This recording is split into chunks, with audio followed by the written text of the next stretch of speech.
Your old woman is going to a nursing home because I'm moving in with Catherine. If you don't like it, we can divorce. Catherine looks at me with a malicious grin. Good manners are important, even among close friends, but some people just can't manage that. I don't want to live with someone who can't even maintain basic manners with their spouse or family, especially if it makes people uncomfortable. And it's even worse when that person is rude to my dear mom. But I have my own thoughts on this. I want to cut ties with my husband and Catherine, who have neglected my mom. My name is Elisa, a 32-year-old working wife. I live in my childhood home with my husband Daryl and my mom. We moved back in with mom 2 years ago when my dad passed away, leaving her alone. My parents were very close and did everything together. After dad's accident, mom became withdrawn. At that time, Daryl had been laid off and we were struggling financially. Concerned for mom, we suggested moving in together. Daryl seemed a bit reluctant but couldn't argue since he was jobless. He agreed to my request. I have a professional license and a responsible job, so my days are hectic. During the week, mom takes care of the housework and I help out on weekends. Daryl doesn't seem to want to do any chores. He's been job hunting and is on edge, so neither mom nor I say anything. It took Daryl 6 months after moving in to finally find a job. But he keeps making excuses for not doing housework, like being stressed from his new job or being tired from overtime. Men aren't good at detailed tasks, mom says with a smile hiding her dissatisfaction. But I'm getting more and more frustrated. Hey, I work longer hours than you and even work on weekends. Why won't you help with the chores? When I say this, Daryl grimaces and retorts, "The right person in the right place, you know? I'm just not good at housework." That makes me dig in my heels. I wasn't good at it first either, but I made an effort to improve.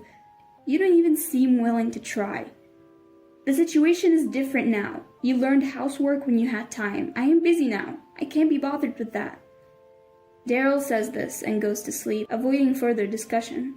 Lately, mom's knees have been bothering her. I want us all to share the housework, but Daryl has no intention of helping from the get-go. As time goes on, it becomes the norm for Daryl not to do any housework. But recently, another issue has come up. On weekends, Daryl frequently invites his sister Catherine to our home. Catherine is 5 years older than me, but she doesn't act like a mature adult with common sense. I don't particularly like her because she has poor manners. She walks into our house and doesn't even take off her hat. When she finally does, she just plops it on the table. And instead of greeting mom, who owns the house, she rudely asks, "Old woman, got any Coke?" We don't have Coke. Mom replies, visibly puzzled. Catherine then acts as if she's talking to her own parents. "What? Well, you should go buy some. It's bad manners not to offer anything to guests." "Please buy your own. You can't prepare for unexpected guests," I say, and she finally quiets down. But then she goes on to open the doors to other rooms and even helps herself to dessert from the fridge. I've warned Catherine multiple times, but she doesn't change her behavior. Complaining to Daryl is pointless. Look, when Catherine comes over, neither mom nor I can relax. It's fine if she visits you occasionally, but every week is too much. If you're both free, why don't you go out somewhere instead of coming here? You're neglecting my family? I'm living with your mother, Dina, because I have to. You should be grateful and have no complaints. That's a separate issue. It's not separate. I'm allowing Dina to live with us, so you should accept Catherine coming over. I wish you wouldn't equate mom with Catherine. Mom is quiet and unassuming, while Daryl is the one who treats her poorly. On the other hand, Catherine is rude to both mom and me, causing us a lot of trouble. But saying this leads to an argument with Daryl, who doesn't get it. Daryl used to be a quiet, reserved person after we got married, but he seems to have changed since losing his previous job. He said he was laid off due to poor performance and looked very regretful. I don't really want to be hard on him considering that, but I still expect him to maintain basic manners. But the issue with Catherine visiting every week was just the tip of the iceberg. One day, Catherine arrived at our house carrying a large bag. "Get ready for me," she announced, leaving both mom and me stunned. Daryl was the only one who warmly welcomed her, saying, "Catherine, good to see you, welcome. This is your home from today. We do have a vacant room that used to be Dad's study, but I don't want Catherine using it." "Wait, what's going on?" I ask. Daryl turns to me with an annoyed look. What's going on is that Catherine is moving in here from today. Why, neither my mom nor I were informed. Stop nagging. I've decided that Catherine is moving in. If you have a problem with that, your old woman is going to a nursing home. If you don't like it, we can divorce. Daryl shouts this, and behind him, Catherine smirks maliciously. I'm so shocked that my body stiffens and I can't even respond. I'm also furious that he called my mom an old woman. Then Daryl starts dictating again. Dina, Catherine will be using your room, so you'll have to move to the study. What? As Mom looks stunned, Daryl and Catherine head upstairs. Mom and I follow them only to find them entering Mom's room and trying to move her furniture out. I've had enough. I yell at them. Fine, let's get divorced. Now please leave. What? Are you serious? Daryl looks down at me and laughs. I nod without hesitation. I am. I've been putting up with you and Catherine for too long. Living with Catherine is out of the question. If you say it's divorce if I don't like it, then I welcome it. I'll take care of my mom. You're going to throw away your life for an old woman with limited years left? You don't get it. Spending the rest of my life with you would be the real waste. You were the one who brought up divorce, so follow through. Fine. Until I find a new place, Catherine will stay in my room. Why don't you move over to your beloved Dina's room? I was planning to do that anyway. Don't regret divorcing me later. I've been stressed out, always prioritizing your old woman. No way I'll regret it. Both Daryl and Catherine look down on me and laugh. They're probably counting on getting a good share in the property division during the divorce. I quickly pack my things and move to Mom's room. I've been uncomfortable sharing a room with Daryl for so long, and now I can finally sleep in peace. Mom worries about me, saying, "Is divorce really okay? You'll be alone from now on." But I'd rather be alone than with someone I dislike. It's fine, Mom. Don't worry about it. I care more about you than that man. Don't try to stop the divorce. When I say this seriously, Mom nods, looking downcast. She probably thinks it's her fault, but she's done nothing wrong. Once the divorce is finalized, I plan to take Mom on a vacation for a change of scenery. I want to make sure she can live happily from now on. The divorce went smoothly, the property was divided, and Catherine moved out about a week after she moved in. You could say it was the worst week ever. Catherine had been using the kitchen freely, wasting ingredients, and her cooking was so bad that inedible dishes ended up in the trash can. She also blasted music at full volume in the middle of the night, and even ate a cake I had bought from a famous chef's shop, intending to share it with Mom. After leaving our home, the two of them moved into a well-located condo. Daryl continued working as before, and Catherine said she would be taking a part-time job. You'd think that would be the end of our relationship with them, but it's not. I decided to vent all the pent-up anger I had and headed to my in-laws' home. My mother-in-law, Posey, is better than Catherine, but still not someone I'm fond of, often making snide remarks about me. In this family, my father-in-law, Oswald, is probably the most reasonable and decent person. Initially, I didn't mind Posey or Catherine because Daryl and Oswald seemed like decent people, but it turns out I was wrong about Daryl. I went to my in-laws' house without contacting them and told Posey through the intercom, "I've come to say goodbye, we're divorced." Posey reluctantly let me in. I walked in still wearing my hat and opened the door to what I assumed was Posey's room. "What are you doing?" Posey looked displeased. "Oh, I thought this was the custom in this house, given how Catherine behaved." "How rude!" Ignoring her anger, I walked into the room. Oswald wasn't around, and Posey was flustered by my behavior. I sat down arrogantly on the living room sofa and made a request, just like Catherine used to do. "Could you give me a Coke?" "What? We don't have Coke."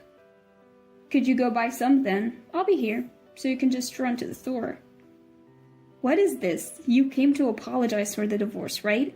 I heard you had an affair, and yet you act like this? Me? Having an affair? I haven't done anything like that. Show me proof before making such claims. Besides, this is how your daughter treated us in our home. Didn't you raise her to act this way? And now you find my behavior rude." Posey turned pale and fell silent. I don't know anything about Catherine's actions. She's never listened to me, no matter how much I scold her. So you gave up on educating her, and that's why you have such a selfish and self-centered daughter and son.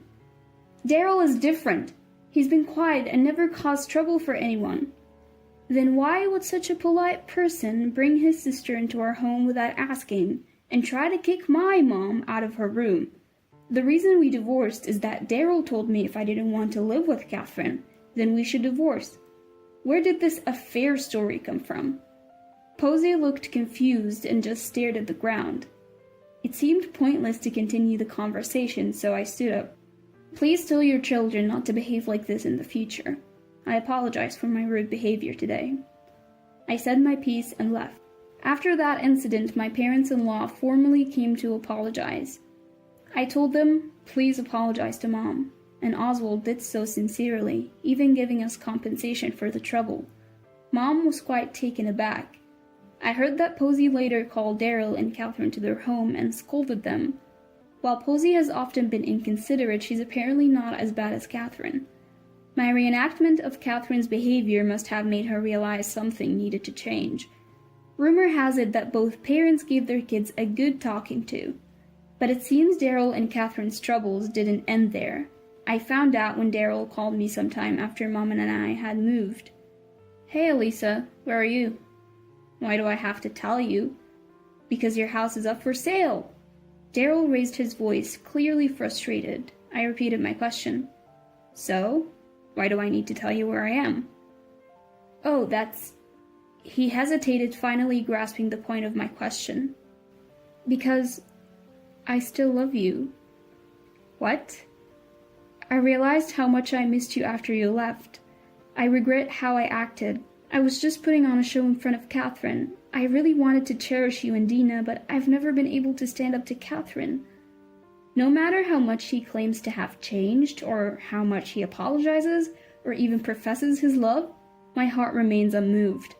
There is no forgiving the way he brought Catherine into our home, threatened divorce, and insulted my mom.